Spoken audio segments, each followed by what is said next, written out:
Hi, welcome to ConvinceMeAudio. Today we have the review of this, the Sennheiser HDVD800 amplifier.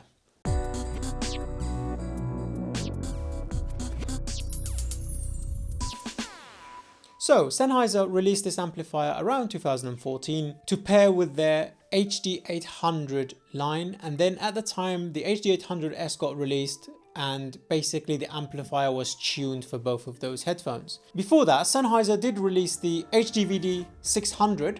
This is the 800, its successor, and there is one after this, the HDVD820. But for today, we're going to be concentrating specifically on this one, the HDVD800, and whether it's worth buying in 2021 when there are so many other amplifiers out there like the incredible Top-In A90, which does such a great job at the price point of $500. The new Sennheiser amplifier, which is around $500, other such amplifiers as the GSX Mini, etc. This amplifier, even now, has held its value extremely well, coming in at roughly anywhere between $1,000 and $1,900. Its chassis is one of the most beautiful designed headphone amplifiers on the market to date. Even now. At the top, you have a display window to see the volume pot, which goes all the way back of the unit to mitigate noise. The volume knob is probably the best one I've ever used. It's heavy, it's big, it's got resistance. Its switch for the channel change leaves a lot to be desired. It's way too close to that volume knob. As you can see, my finger barely fits between the gap. And then we have ×2 jack connector, 4-pin XLR ×2 connector. And at the back we have balanced XLR in, RCA in with variable volume control, variable voltage control, balanced XLR out, non-pre amplifier, just straight line out, USB, optical, coaxial, EAS, and the power port. This unit is so powerful it can drive 4 times HD800S simultaneously.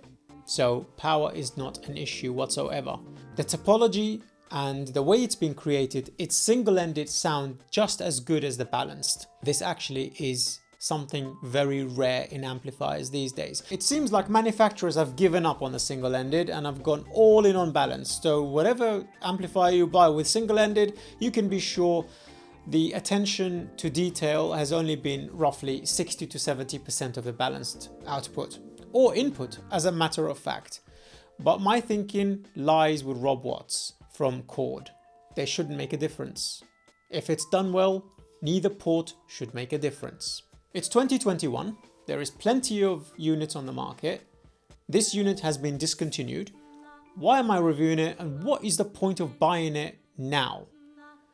The point is, this is probably one of the most fully balanced, feature-packed, well-designed amplifiers to date. Across the board, every aspect of it shines. From the plethora of connectivity inputs and outputs to the amount of power it produces and pretty much can drive anything, not to mention the high quality single-ended output as well as its balanced ended output. So that's the build quality. It's German, it's perfectly well engineered, it's exceptional. How does it sound? Now, the sound signature of this amplifier is warm. It's warmer than the Dinello back here, and it's even warmer than the GSX Mini. But its convincing manner of portraying instruments, the vastness of the soundstage, and positioning is exceptional. Though, due to the tuning of this amplifier, headphones tend to sound a little soft so that the edges of instruments blend in seamlessly together rather than popping out. There are outliers, obviously. Certain headphones do still retain this characteristic. The focal clears, for example, over there, they tend to keep that characteristic of the edge of the instrument's separation. But on this amplifier, what truly shines is the background. It's black, it's vast, and it's grandiose. it's designed to drive the HD800S to its fullest potential, and it does. It's the best sounding of any amplifier I have tried those headphones with. But that's the HD800S. People own far more than those headphones, and the noise floor on this is non-existent, so you can run any IEM on there. I prefer to use a single-ended because I don't think the balanced output is good for balanced IEMs. On this amplifier, it's way too powerful and it's just not recommended. But for single-ended headphones and single-ended IEMs, this is exceptional. Let's talk about the bass region. Now, the way this amplifier has been tuned, it's been designed to give authority, power, and a heavy weight to bass, so that when you go from something like this to the A90 or even the Dinello, you find that those amplifiers seem to be lacking in the bass. The resolution of the bass, the texture and the speed on this amplifier is absolutely insane. It fills out the HD800S so nicely, and on other headphones such as the LCD-X, it's just sublime. The power, the strength, the speed, the attack, the authority is all there. The mid-range performs extremely well on this amplifier. Especially instruments in that region, they tend to be very, very well defined, very well positioned, with a lot of space between them and the previous and the next instrument around it and before it. What I find interesting about this amplifier, from its bass and its treble and its mid-range, is that organicness. It's how organic it sounds. Everything sounds real. It's got this capability of actually just taking a step back and walking away from the amplifier just so that you can hear the song itself. In where the Dinello shows all of its glory in its warmness and its sheer musicality, this amplifier just shows the song. It tends to get out of the way of the music. It's absolutely exceptional. The treble region is very smooth, very, very well extended, with a lot of air, giving that impression of grandiose and size and depth and width. It's encompassing, it's huge.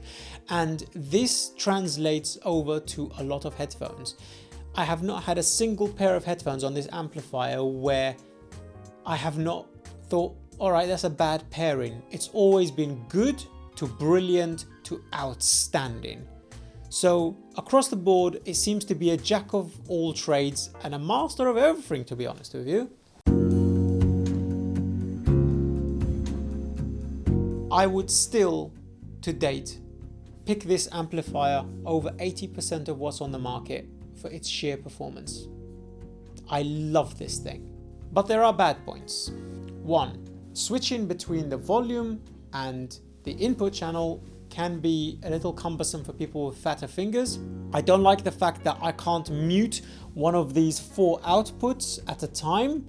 So connecting LCD-X, HD800S, P9 signatures and an all VX to this, they will all run perfectly well at the same time without any lack of draw in power. Be absolutely no problem. Like I stated previously, this amplifier can run 4 HD800Ss at the same time, but I would like to mute these 3 when I just want to use one. It doesn't have that option. 2, it doesn't have a pre-out.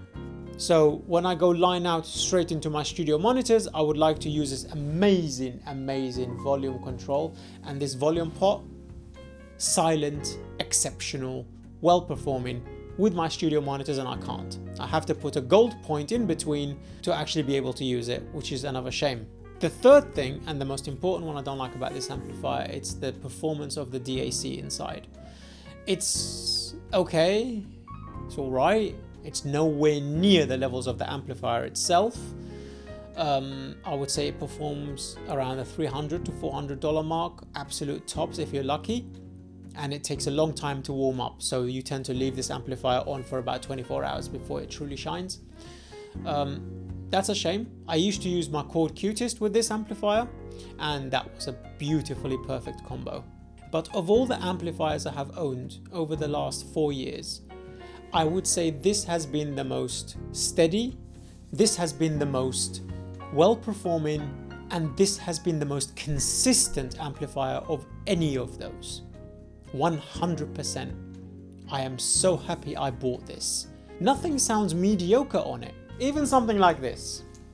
The KC75, I'm using as my monitors for the microphone at the moment, sound divine on this thing. It's ridiculous. No amplifier should make those little tiny things sound so good. To be honest with you, those on this amplifier sound like $150 headphones. And that's no exaggeration. In 2021, should you buy the HDVD800? Hell yes. It gets 3 tigers from me. 100%. Sennheiser have left the audio industry or planning to. I recommend picking these up before they all disappear, like the Oppo line of audio equipment did. I would like to take a moment to thank my Patreon lads and ladies who keep the Audio Lounge private chat over at Telegram thriving and who have supported this channel right from its conception. I really do appreciate it. And a big thank you goes out to my higher tier patrons in the Predators, Territorials and Jungle Cats tiers. I really do appreciate it. Each and every one of you. This has been Koji CO. Thank you for joining me on this review. See you next time. Peace.